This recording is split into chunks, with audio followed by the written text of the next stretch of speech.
Ce petit fil, vous pouvez aussi avoir en background ce qu'on a fait ensemble comme référence.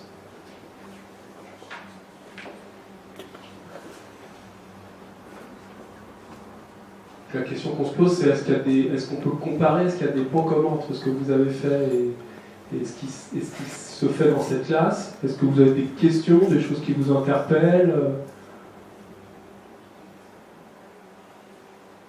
Ils ont été un peu sévères avec eux-mêmes quand ils ont écrasé les feuilles, parce que finalement il y avait quand même un changement de volume au moins, et certainement que les feuilles ne disparaissent pas.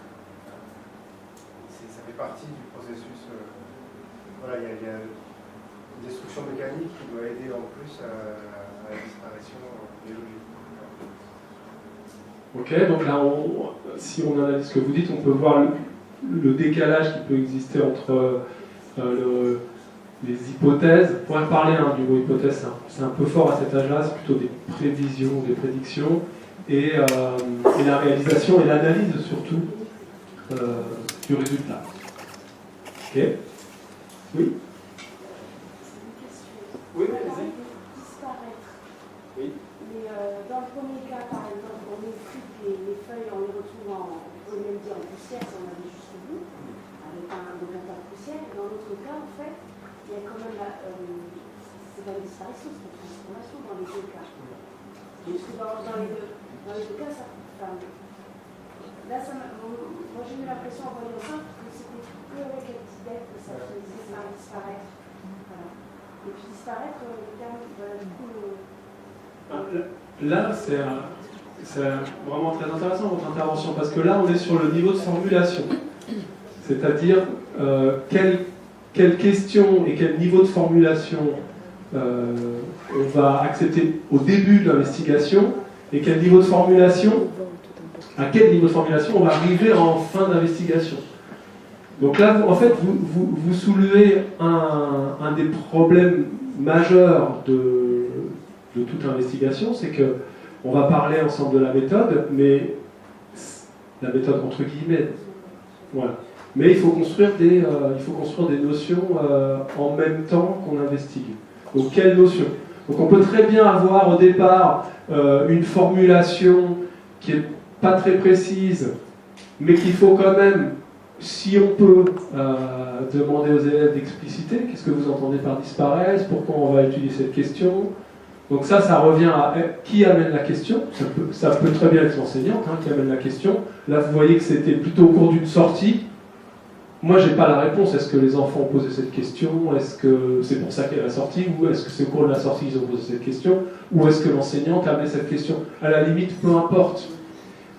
Mais donc, préciser cette question, qu'est-ce que ça sous-entend pour les élèves? Et à la fin, là, on est plutôt dans la synthèse de ce qu'on a appris. Est-ce qu'on peut revenir sur ce qu'on disait au début? Est-ce que disparaître a la même valeur qu'au départ? Mais là aussi, il faut se poser la question du niveau des élèves. Et est-ce qu'au niveau maturité, ils sont capables? Donc, n'oubliez pas qu'ils iront en classe encore de nombreuses années. Voilà. Mais c'est une balance à avoir en tête, effectivement. Donc la question, de la manière dont elle est posée est un petit peu importante, parce que moi, personnellement, quand j'ai lu la question, je n'avais pas du tout compris le sens des investigations. Et après, j'ai vu. Mais moi, au début, c'est comment disparaissent les feuilles. En gros, elles sont sur l'arbre, elles ont disparu, elles sont tombées, ou voilà, c'est même en maternelle souvent. Pourquoi elles ont disparu? Le vent les a fait rester dans la cour, le vent les a soufflés, ils sont plus dans la cour, elles ont disparu. Donc, bien expliquer qu'est-ce qu'on entend par disparaître. Nous, cette question, quand on a vu les investigations. Je crois que vous avez raison, c'est primordial de demander aux élèves ce qu'ils entendent par disparaissent, et les explications qu'ils veulent donner. Au départ, elles vont être assez ouvertes, on va dire. Dans la cour, il y a des feuilles, elles vont comment faire pour qu'elles disparaissent. Le lendemain, il y a du vent, il n'y en a plus une seule à la cour, elles ont disparu. Sinon, il y a la machine de la mairie aussi. Mais c'est une bonne réponse. C'est une bonne réponse. Ça pose la question de la contextualisation de la question. Effectivement, dans la cour, ça, comme vous le dites, ça a moins de sens que d'aller sur site en forêt ou de voir, et là, il faudrait peut-être mieux se balader à différents moments de l'année pour constater que se passe quelque chose. Oui, parce que forcément, si on retourne sur le lieu et qu'on s'aperçoit qu'il n'y a plus de feuilles, c'est expérience pour rappeler, parce qu'il n'y a Alors vous avez peut-être remarqué que les observations à certains moments se font sur un temps assez long. Donc 4 mois sont signalés dans la vidéo. Et ça, en science, c'est quelque chose de très important, le temps qu'on accorde aux observations. Il y a des expérimentations qui ne peuvent pas se faire sur un temps court. Et il faut savoir parfois prendre le temps de le faire, de laisser un petit peu en sommeil l'expérimentation qu'on est en train de faire, mais avec des points quand même d'observation réguliers. Donc ça, c'est très bien parce qu'au niveau de la maternelle, ça permet de structurer le temps. Et c'est important aussi. Et ça permet de pouvoir analyser réellement l'hypothèse qu'on a émise au départ. Voilà. Donc si... oh, c'est pas pour lire, ne vous inquiétez pas. Je vais agrandir. Si on prend la petite mise en situation d'investigation que vous avez vécue, et si on prend cette première vidéo, on va pouvoir dégager des étapes que vous avez déjà mis en évidence plus ou moins vous-même, qui sont celles que je vais développer. Donc là, on est dans le cas de partir d'une situation, peu importe, on pourrait développer, il y a plein de situations qu'on peut définir pour commencer une investigation, de la plus compliquée à la plus simple qui serait d'amener une question quand on débute, notamment dans ce type d'enseignement, ce qui n'est pas grave, il y a plein de questions dans la littérature qui sont productives. Et ensuite, la deuxième étape, qui est peut-être l'étape, je dirais, qu'il faut mettre le plus en évidence, c'est d'essayer d'apporter une explication avant d'agir. Voilà, pour après vérifier. Quelles sont nos explications possibles quant au phénomène qu'on observe ou la question qu'on se pose? Donc là, on est plutôt dans la formulation d'hypothèses. Alors, normalement, lorsqu'on parle d'hypothèse en sciences, une hypothèse, elle repose sur un cadre théorique. Donc pour les élèves jeunes, les cadres théoriques ne sont pas franchement encore élaborés, ils sont plutôt dans la prévision, la prédiction. Mais ça n'a vraiment pas d'importance. Ils sont en chemin et quand on commence à arriver au cycle 3, on commence à pouvoir formuler des hypothèses. La troisième étape, c'est essayer de monter un protocole qui va nous permettre de vérifier si les explications qu'on a données en amont sont bonnes ou pas. Et là, il y a tout un panel de démarches qui peuvent être mises en œuvre. Ça peut être une expérimentation. Quand on parle d'expérimentation, c'est-à-dire qu'on prévoit un dispositif qui ne va faire varier qu'un paramètre. On teste un seul paramètre. Là, vous avez vu que dans le film, c'était le cas. À un moment, ils font une expérimentation sur la neige, fait disparaître les feuilles, donc ils mettent deux. Alors, la modélisation, là, elle n'est pas forcément...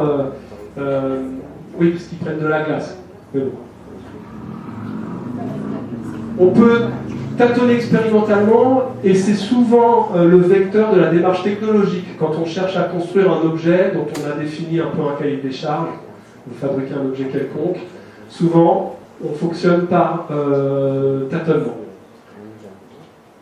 La modélisation, c'est ce que vous avez vécu, c'est-à-dire qu'on cherche à reproduire un phénomène avec des objets.